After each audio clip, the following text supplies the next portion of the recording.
এজলাসেই বিচারপতি অভিজিৎ গঙ্গোপাধ্যায়ের সঙ্গে আইনজীবীর বাগবিতণ্ডা। মামলা চলাকালীন আইনজীবীকে জেলে পাঠানোর নির্দেশ দেওয়ার দাবি অভিযোগকারীর।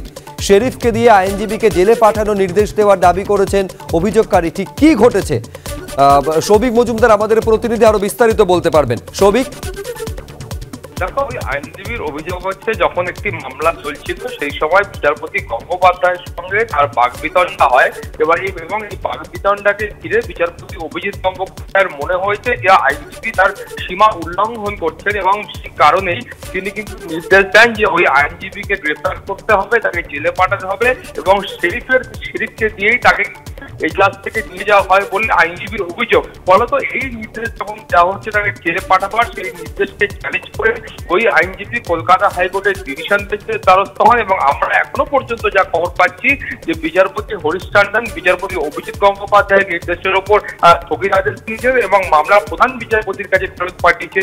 কিন্তু অপর থেকে যেটা খবর পাওয়া যাচ্ছে যে বিচারপতি অভিজিৎ গঙ্গোপাধ্যায় যখন এই জেলে পাঠাবার নির্দেশ দিয়েছিলেন তার কিছুক্ষণ পরে তিনি কিন্তু সেই নির্দেশ প্রত্যাহার করে নেন। ফলত বিচারপতি অভিজিৎ গঙ্গোপাধ্যায় তার চূড়ান্ত নির্দেশে কিন্তু এখনো পর্যন্ত স্বাক্ষর করেননি বলেই আমরা আইনজীবী মারফত খবর পাচ্ছি।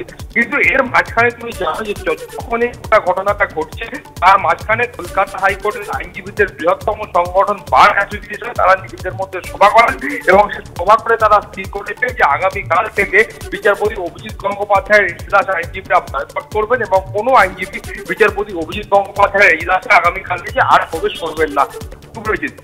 ধন্যবাদ সৌভিক।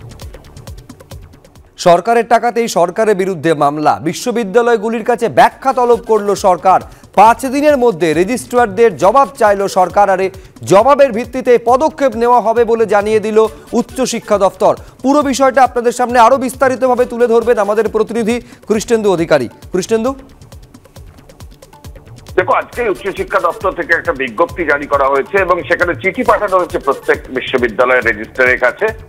5 দিনের মধ্যে জবাব তলব করা হয়েছে এবং সেই জবাবের ভিত্তিতে পদক্ষেপের কথা ঘোষণা করা হয়েছে।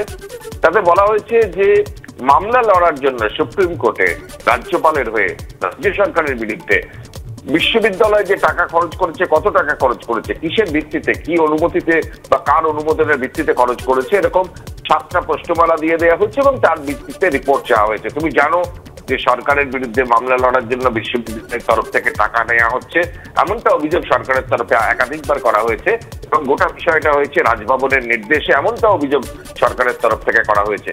কিছুক্ষণ আগে শিক্ষামন্ত্রী টুইটও করেছেন এবং সেখানে একদম সরাসরি তিনি অভিযোগ করেছেন যে চাবুক চালিয়ে আর যাই হোক বিশ্ববিদ্যালয়ে জমিদারি খাজনা আদায়ের একটা তালুক হতে পারে না। অর্থাৎ একদম সরাসরি রাজভবনকে অভিযোগ করা হয়েছে। অর্থাৎ রাজ্যপাল যে সংঘাত সুপ্রিম কোর্টে রাজ্যপাল সংঘাতের যে মামলা, সেই মামলার টাকা যোগাসা নিয়ে বিশ্ববিদ্যালয়ের যে টাকা চাওয়ার যে অভিযোগ রাজভবনের বিরুদ্ধে, সেই বিষয়ে রাজ্যপাল সংঘাত একদম তুঙ্গে উঠলো। একদম সরাসরি সরকারের তরফ থেকে চিঠি পাঠিয়ে বিশ্ববিদ্যালয়গুলোকে একদম রিপোর্ট চাওয়া হলো এবং রিপোর্টের ভিত্তিতে প্রয়োজনীয় পদক্ষেপের কথাও বলা হলো। ধন্যবাদ কৃষ্ণেন্দু।